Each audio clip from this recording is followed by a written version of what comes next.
இது எங்க பாட்டியோட இன்னைக்கு 100வது பிறந்த நாள். இந்த 100வது பிறந்த நாள் எங்க சமுதாயத்துல ரொம்ப அதிகமா இந்த மாதிரி 40 வயசு தாண்டது ரொம்ப அதிகமான ஒரு விஷயமா இருக்கு. இந்த 100வது பிறந்த நாள் நாங்க எவ்வளவு சந்தோஷமா கொண்டாடி இருக்கோம் அப்படின்னா, நீங்க பாத்தீங்கன்னா ஒரு 60 பேரம்பேத்தி வந்திருக்கிறாங்க, 8 மக்கள் இருக்கிறாங்க. இந்த எல்லாருமே நாங்க அவ்வளவு ஹாப்பியா இந்த பாட்டியை நாங்க கொண்டாடுறோம். இந்த காலத்துல வயசானவங்களை வந்து பாத்துக்கவே மாட்டுறாங்க. இங்க இருக்கிற அவங்க அவங்க மக்கள் வந்து அப்படி பாத்துக்கிறாங்க இந்த பாட்டிய.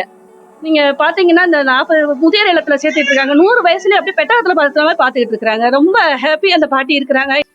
இன்னமும் நிறைய ஆயுள் அவங்களுக்கு கொடுத்து இதே மாதிரி அவங்க ஆசீர்வாதத்துல இங்க இருக்கிற எல்லா மக்களுக்குமே அந்த ஆயுளை கொடுக்கணும்னு நான் வேண்டிக்கிறேன். எல்லாரும் ஹாப்பியா இருக்கிறோம், சந்தோஷமா இருக்கிறோம். இந்த 40 வயசை கடக்கிறதுக்கு ரொம்ப கஷ்டம். இந்த காலத்துல உணவு முறைதான் முக்கியமா காரணம். இவங்க காலத்துல இந்த பாட்டி இன்னமும் தன்னால எல்லா வேலையிலையும் செஞ்சுக்கிறாங்க, அவங்களே சாப்பிட்டுக்கிறாங்க, அவங்களே எல்லாமே பண்ணிக்கிறாங்க. இந்த மாதிரி எல்லாத்துக்கும் நம்ம கிடைக்கணும். நம்மளும் உணவுகளை கரெக்டா பயன்படுத்தி சாப்பிட்டுக்கிறணும். எங்க ஆத்தா, எங்க அம்மாவுடைய அம்மா, அவங்களுக்கு 100 வயசு ஆகுது.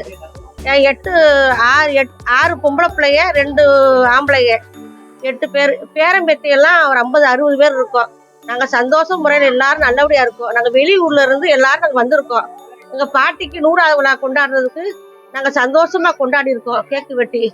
அது மாதிரி எல்லா மக்களும் சிறப்பா எல்லாரும் ஆயுசு வரை இருந்து நல்லபடியா இருக்கணும். 1924 வந்து எங்க பாட்டி பிறந்தாங்க. 100 வயசாயிருச்சு. இன்னைக்கு வந்து எங்க பாட்டிக்கு 100வது பிறந்த நாள் எல்லாருமா பேரன் பேத்தி எல்லாருமா கூட்டி எல்லாருமே சேர்ந்து கொண்டாடி இருக்கோம். ரொம்ப சிறப்பா கொண்டாடி இருக்கோம். இவங்களுடைய வாரிசுகளை வந்து மதுரை, பரமக்குடி, காரைக்கால் வரைக்கும் எல்லாரும் இருக்காங்க. எல்லாருமே இன்னைக்கு வந்து சிறப்பா கொண்டாடி இருக்கோம் எங்க பாட்டியினுடைய பிறந்த நாளை, 100வது பிறந்த நாளை.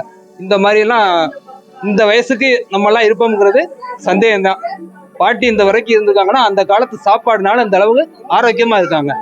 இது வரைக்கும் அவங்களுடைய வேலைகளை அவங்களாவே செஞ்சுக்கிட்டு இருக்காங்க பாட்டி. நாங்க பாட்டியை வந்து கண்ணு கருத்துமா பாத்துக்கிட்டு இருக்கோம். எங்க பாட்டிக்கு 100வது வயசு ஆரம்பம். எங்க பாட்டி வந்து எங்க அப்பாவுடைய அம்மா. எனக்கு 60 பேர் பேரம்பேத்திய இருக்கோம். அவங்களுக்கு வந்து 8 பிள்ளைய இருக்காங்க. 8 பிள்ளைகளும் நல்லா இருக்காங்க. 2 பேர் இறந்துட்டாங்க.